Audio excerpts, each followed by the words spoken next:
বেটা কুত্তা আমার এন্ট্রি ভিডিওর মধ্যে তোর এন্ট্রিটা নেওয়া লাগলো।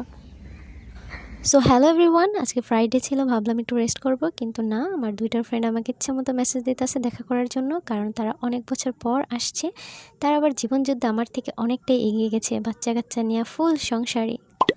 তো আমি তো ঝটপট রেডি হয়ে বের হয়ে চলে যাই, অ্যান্ড আমি ওদের জন্য ডিসি পার্কে অপেক্ষা করি। অনেকদিন পর ডিসি পার্কে আসলাম, মানে ভিতরের সাইডটাতে তেমন একটা আশাই হয় না। এদিকে ওরা বলছে 4টার পর আসবে, কিন্তু এদিকে 4:30 বেজে গেছে, এখনো আসার নাম নেই। প্রায় 30 মিনিট ধরে আমি ডিসি পার্কে ঘুরতেছি আর এই ফুল লতা পাতা এক একটা ভিডিও করতেছি। পুরো পার্কটাই যেন সবুজ অরণ্যের মতো লাগছিল, আর যেহেতু এই সিজনে গাছগুলোতে একদমই ফুল নেই, তাই সবুজ পাতার জন্য আরো বেশি সবুজ সবুজ লাগছিল।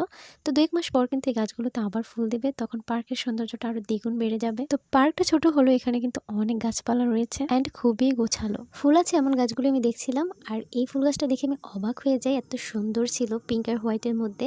বাট এর পাশে একটা কাটা জাতীয় গাছ ছিল, যে গাছটা দেখে আমার